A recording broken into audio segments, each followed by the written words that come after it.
Este vídeo es la segunda parte de un vídeo que subí hace varios meses.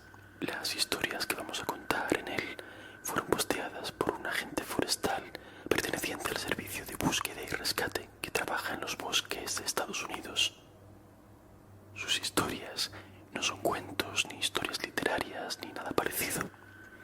Prácticamente son reportes o informes de cosas que le han sucedido durante su día a día en su trabajo, buscando personas desaparecidas en los bosques. Solo una cosa más, iré haciendo pausas entre historia e historia para comentar alguna cosa que me haya parecido interesante.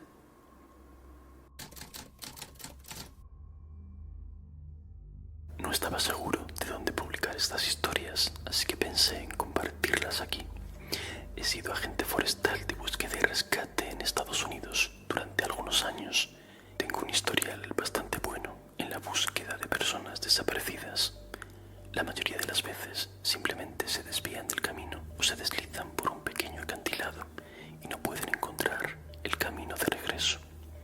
La mayoría de ellos han oído el viejo dicho de quédate donde estás y no se alejan mucho, pero he tenido dos casos en los que eso no sucedió. Ambos me perturban mucho y los utilizo como motivación para buscar aún con más empeño en los casos que tengo a diario. El primero de ellos fue un niño que estaba recogiendo bayas con sus padres. Él y su hermana estaban juntos y ambos desaparecieron casi al mismo tiempo. Sus padres los perdieron de vista durante unos segundos. Por lo que parece, en ese momento ambos niños se alejaron. Como sus padres no pudieron encontrarlos, nos llamaron y salimos a buscar en la zona. Encontramos a la hija bastante rápido y cuando le preguntamos dónde estaba su hermano, ella nos dijo que el hombre oso se lo había llevado. Dijo que él le dio bayas y le dijo que se quedara callada, que quería jugar con su hermano un rato. La última vez que vio a su hermano estaba montado en los hombros de el hombre oso y parecía tranquilo. Por supuesto, nuestro primer pensamiento fue un secuestro, pero nunca encontramos rastro de otro ser humano en esa zona. La pequeña también insistió en que no era un hombre normal, sino que era alto y cubierto de pelo, como un oso, y que tenía una cara rara, dijo literalmente. Buscamos en esa zona durante semanas. Fue uno de los casos más largos en los que he estado, pero nunca encontramos un solo rastro de ese niño.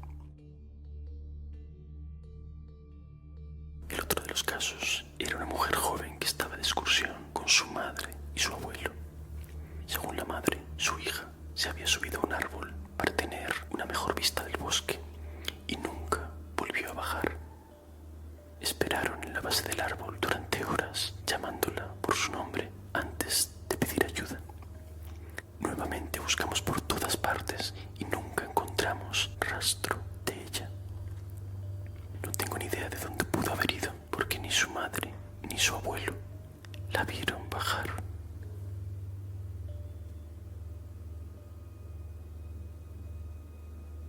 Esta descripción del hombre oso, como dice literalmente la niña, recuerda mucho a la leyenda del Bigfoot o Sasquatch, esta criatura mitológica que supuestamente habita en los bosques de América del Norte. Por supuesto, no tenemos evidencia científica de su existencia. Podría tratarse más bien de un mecanismo de defensa psicológico, de una manera que tiene la niña de lidiar con un evento muy traumático o con algo inexplicable, incluso para un adulto, con sus propias palabras infantiles.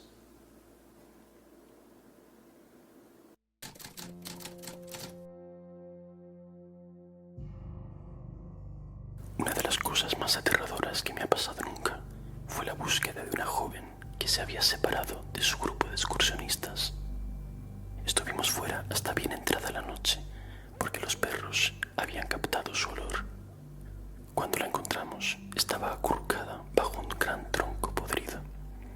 Le faltaban los zapatos y la mochila, y estaba claramente en shock. No tenía ninguna herida, y pudimos hacer que caminara con nosotros de regreso a la base de operaciones. Durante todo el camino, ella no dejaba de mirar detrás de nosotros, preguntándonos por qué nos seguía ese hombre grande de ojos negros. No pudimos ver a nadie, así que lo descartamos pensando que tendría algún síntoma extraño debido al shock. Pero cuanto más nos acercábamos a la base, más agitada se ponía esta mujer. Una y otra vez me pedía que le dijera al hombre que dejara de hacerle muecas. En un momento dado se detuvo, se dio la vuelta y comenzó a gritarle al bosque, diciéndole que quería que aquel hombre la dejara en paz. Ella no iba a ir con él, dijo, y tampoco nos entregaría a nosotros. Finalmente conseguimos que siguiera caminando con nosotros, pero empezamos a escuchar ruidos extraños a nuestro alrededor. Era casi como una tos, pero más rítmica y profunda. Era un sonido casi como propio de un insecto.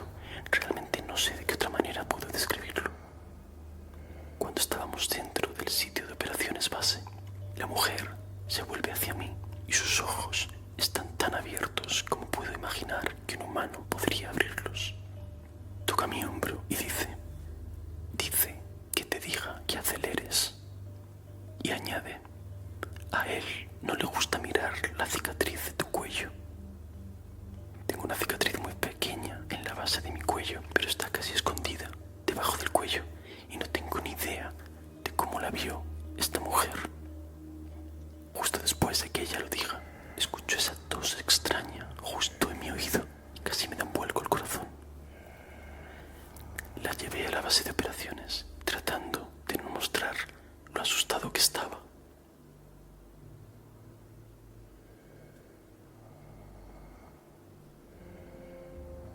¿Qué le pasó a esta mujer para estar en estado de shock bajo un gran tronco podrido en medio del bosque? Le ocurrió algo horrible dentro del bosque. El otro detalle inquietante de la historia es la mención a la cicatriz del agente forestal. Podría haber sido simplemente un comentario totalmente al azar que resultó ser verdad por pura casualidad. Pudo ser que lo viese la mujer durante su rescate, pero supuestamente estaba en estado de shock. Así que hay algo que no concuerda, bastante extraño.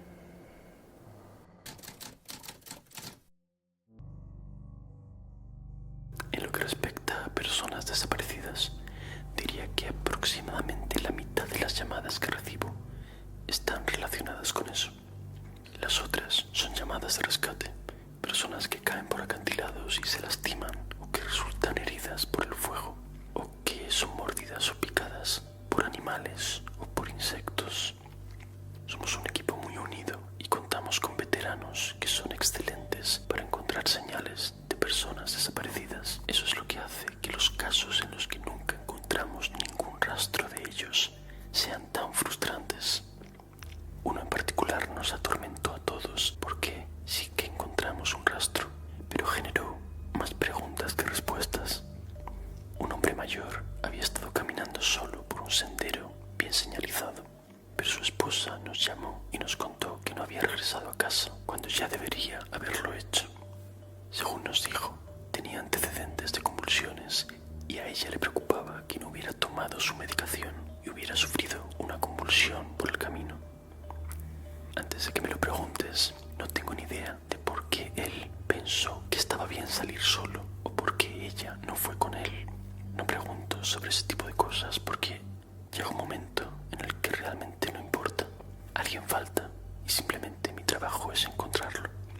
Salimos en una formación de búsqueda estándar y no pasó mucho tiempo antes de que uno de nuestros veteranos encontrara señales de que el tipo se había salido del camino.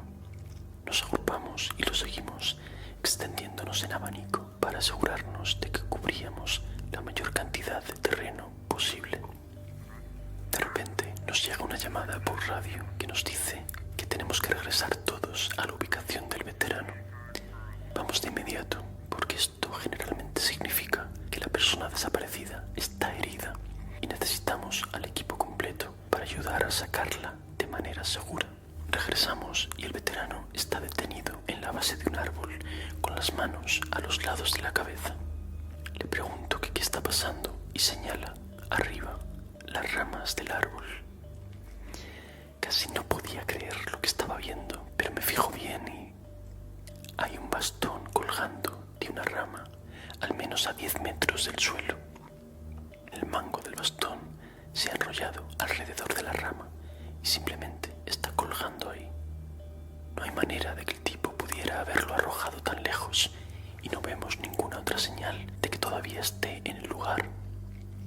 Gritamos hacia arriba en dirección al árbol, pero es obvio que no hay nadie subido a él.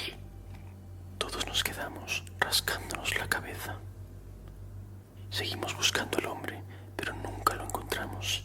Incluso sacamos a nuestros perros, pero pierden el rastro mucho antes de llegar al árbol. Finalmente la búsqueda se cancela porque surgen otras llamadas que tenemos que atender. Y pasado cierto punto, no hay mucho que podamos hacer. La esposa del hombre nos llamó todos los días durante meses, preguntándonos si habíamos encontrado a su marido. Y fue desgarrador escucharla cada vez más desesperada. No estoy seguro de por qué este caso en particular me resultase tan perturbador, pero creo que fue simplemente la pura incertidumbre. ¿Cómo diablos había acabado ahí el bastón de ese tipo? Alguien lo mató y lo arrojó allí como un trofeo extraño. Hicimos todo lo posible para encontrarlo, pero fue casi como una broma pesada. Todavía hablamos de eso de vez en cuando.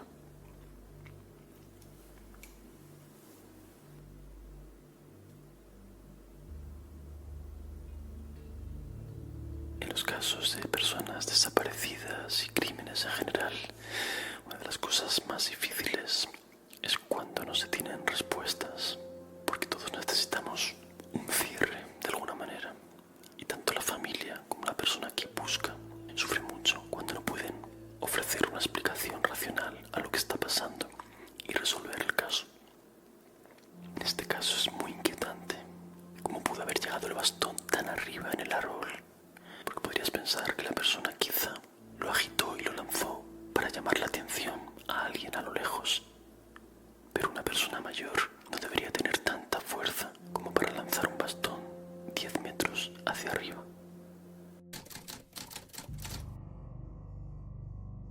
La siguiente historia ocurrió en un caso en el que salí justo después de terminar la formación, cuando todavía era bastante nuevo en todo. Antes de aceptar este trabajo, era voluntario de rescate, así que tenía una idea básica de lo que me iba a encontrar en mi puesto. Pero en esos casos, lo más importante era encontrar personas perdidas después de que los veteranos hayan encontrado rastros o pistas sobre su ubicación. Como agente de búsqueda y rescate forestal, sin embargo, acudes a todo tipo de casos, desde mordeduras de animales hasta infartos. Este caso fue reportado por la mañana temprano por una pareja joven que se encontraba en uno de los senderos que bordean el lago. El marido estaba completamente fuera de sí y realmente durante la llamada telefónica no podíamos entender qué estaba pasando. Podíamos escuchar a la mujer gritar de fondo y él nos rogaba que subiéramos allí de inmediato. Cuando llegamos allí, lo vemos abrazando a su esposa y vemos que ella sostiene algo en sus brazos. Ella grita de forma horrible, con gritos casi animales, y él solloza. Nos ve y nos grita que los ayudemos, que por favor llevemos una ambulancia hasta allí. Pero claro, obviamente no podemos llevar una ambulancia por ese sendero tan abrupto. Así que le preguntamos si su esposa necesita ayuda o si puede caminar sola. Sigue histérico, pero logra decirnos que no es su esposa la que necesita ayuda. Me acerco mientras uno de los veteranos intenta calmarlo y le pregunto a la mujer qué es lo que sucede. Ella se balancea, sostiene algo y grita una y otra vez.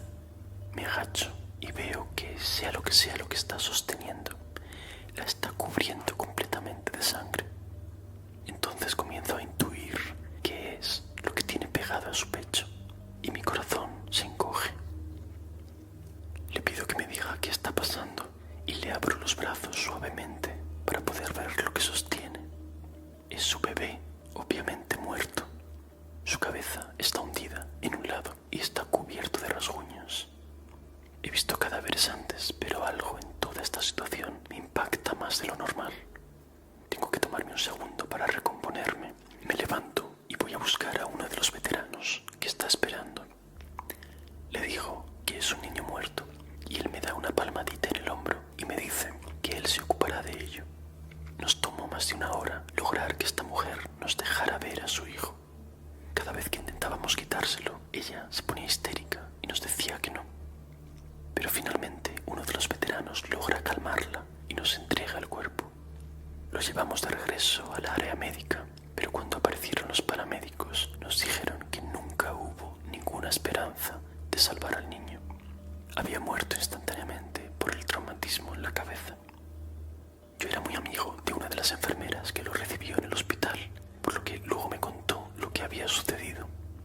Resulta que la pareja había estado caminando con el bebé en el portabebés y se detuvieron porque el niño estaba inquieto. El papá toma al niño y lo sostiene mirando hacia un pequeño barranco junto al camino. La mamá se detiene junto a él, pero termina pisando un trozo de tierra suelta y tropieza. Ella cae sobre el padre, que sin querer deja caer al niño, que termina a su vez cayendo unos 6 metros por un pequeño barranco hacia las rocas del fondo. El padre bajó y recuperó al niño, pero se había caído de cabeza y estaba muerto cuando llegó allí. Tenía solo unos 15 meses. Fue un accidente totalmente extraño, una serie de eventos que se fusionaron en el peor resultado posible. Probablemente una de las llamadas más horribles en las que he estado.